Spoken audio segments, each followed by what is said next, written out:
जो मैंने खाया चाहूच जल्दी जल्दी आस है तुम वेट कर जो मैंने खाया चाहूच जल्दी आस हैदराबाद खैरताबाद मारुति नगर है जल्दी आस। A few moments later. नमस्कार जय जगन्नाथ सामने जय जगन्नाथ आज नुआ वीडियो को मुझे स्वागत करुच्ची। आज आज अवन शेफ बर्थडे अच्छी आज रोसई माने दायित्व मो उपर अच्छी आज रोसई जी खाइब सी हजिब आज रोसई जी खाइब सी हजिब। चलतु रोसई आगे देखु आदि कौ भाई कौन तरकारी लास्ट वीडियो एंड पर्यंत देखिले जानीपर कि तरकारी है देखु आमती रोसई हो। अरे आम होटेल में कम करमको भी रोसई आसे भाई है सबुठ भल रोसई पुओ पिला ही करती माने प्रमाण है वीडियो देख तब जापर भल धुए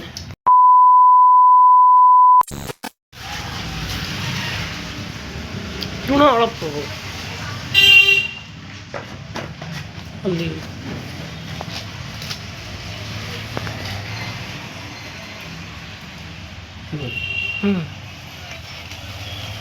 गुड़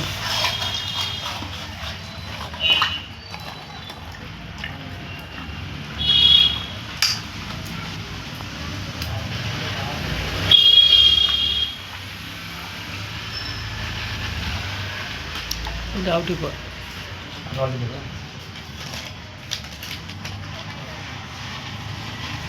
बस बस बस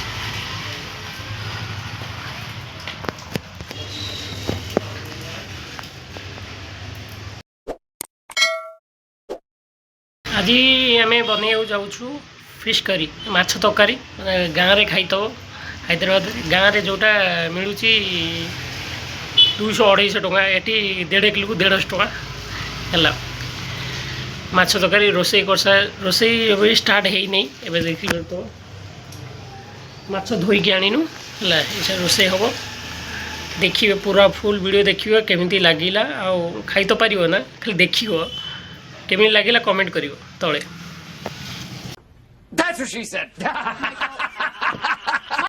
जो मैंने खाया चाहूच जल्दी जल्दी आस है तुम वेट कर जो मैंने खाया चाहूच जल्दी आस हैदराबाद खैरताबाद मारुति नगर है जल्दी आस।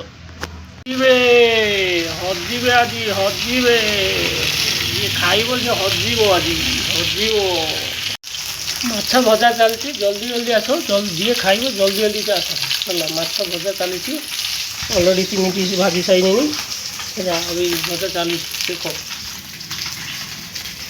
काटिदेनी टमाटर कंचा लंका कटा हो गला माछ देखु तब पूरा तोड़फोड़ कर भजा हो खाली हजिबे तो खाइले आ 2 पीस पड़ी तवे आउ मात्र 2टा रहा पियाज पकागला पियाज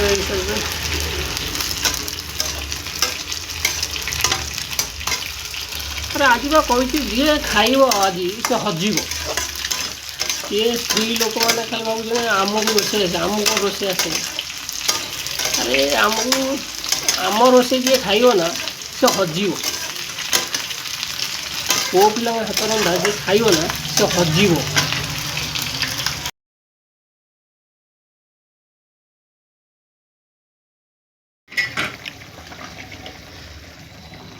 आज खाली जी खाइब से हजिब जे खाइला से हजिला जे खाइब से हजिब खाली हजिब रे हजिब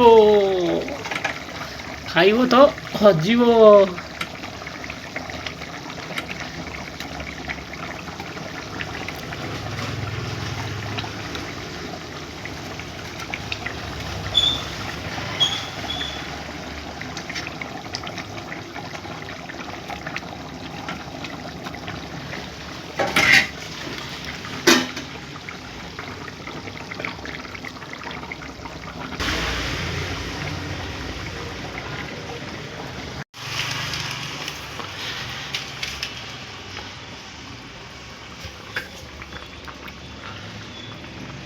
आसो